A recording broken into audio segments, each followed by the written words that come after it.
अगर rail systems की बात करते हैं, जहां पर आज खबर के लिहाज से तो एमएमआरडीए से लगभग 2481 करोड़ का जो है ऑर्डर मिलता हुआ देखा गया है और 2.5% की मजबूती फिलहाल काउंटर में भी हमें देखने को मिल रही है। ओवरऑल अगर हम देखें तो अच्छे ट्रेंड की ओर काउंटर है, रेंज बाउंड है पिछले एक महीने में तेजस भले ही, लेकिन बताइएगा ये 908 तक के लेवल्स के आसपास ही घूमता हुआ दिखाई दे रहा है। सही फरमाया कविता जी आपने। ये स्टॉक एक रेंज में फंसा हुआ है, 930 से लेके 935 के करीबन काफी स्ट्रॉन्ग रेजिस्टेंस जोन है और स्टॉक जो है आज 200 दिन की मूविंग एवरेज को भी सरपास नहीं कर पा रहा है। एट द सेम टाइम नीचे में 855 से लेके 860 का एक सपोर्ट जोन है, वो ब्रेक नहीं कर रहा है। तो मेरे हिसाब से थोड़ा वेट करना चाहिए। जब तक ये स्टॉक में कोई ब्रेकआउट नहीं आता है तब तक टाइमिंग अवॉइड करिए। अगर ये ब्रेकआउट अगर 935 के ऊपर आता है तो मुझे लग रहा है बाइंग मोमेंटम आएगा स्टॉक में, और in that case stock can test a level of 1000 also.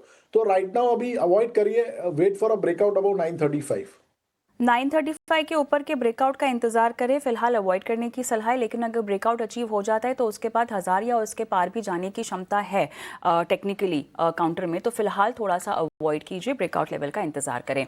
तेजस अगर जुड़े हुए हैं और तेजस बीओबी की बात करते हैं, आज फर्राटा तेजी में काउंटर है तो सही, लेकिन साथ ही रिजल्ट्स के एंगल से अगर हम जानकारी देना चाहें दर्शकों को तो टोटल इनकम में यहाँ पर हल्की सी कमी दर्ज होती हुई ईयर ऑन ईयर बेसिस अगर हम देखें 1% के आसपास। नेट इंटरेस्ट इनकम हम देख रहे हैं लगभग 11,954 करोड़ पर ये आंकड़ा आता हुआ, ईयर ऑन ईयर बेसिस 3%, लेकिन क्वार्टर ऑन क्वार्टर हमने 5% का अप यहाँ पर देखा है। पैट अगर आप देखें तो यहाँ पर थोड़ा सा कमी आती हुई लगभग 8% की, लेकिन क्वार्टर ऑन क्वार्टर बेसिस पर 6% का इजाफा यहाँ पे दर्ज हुआ है। ग्रॉस एनपीए ऑलमोस्ट सपाट रहा है, लेकिन नेट एनपीए दोनों की फ्रंट, एनपीए के फ्रंट पे हम देख रहे हैं कि काफ़ी हद तक सिमिलर लाइंस पे नंबर्स आए हैं। स्टॉक में इनफैक्ट पूरा पीएसयू पैक आज बहुत बेहतरीन परफॉर्मेंस करता हुआ, लेकिन बीओबी पे स्पेसिफिकली क्या आपकी कोई राय है? देखिए, बीओबी की बात करें तो क्लियरली ये स्टॉक आउट परफॉर्मर रहा है। पिछले 1 से 2 महीने में स्टॉक ने 15 से 20% का रिटर्न ऑलरेडी दे चुका है और अभी भी जो चार्ट स्ट्रक्चर है काफी स्ट्रांग है।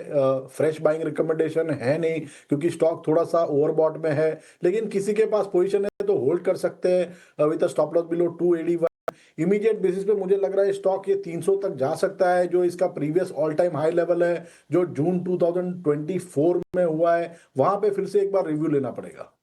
ये तो यहाँ पर 300 के पार जाने का दमखम है स्टॉक में, लिहाजा आप होल्ड करें अगर आपने खरीदारी कर रखी है तो।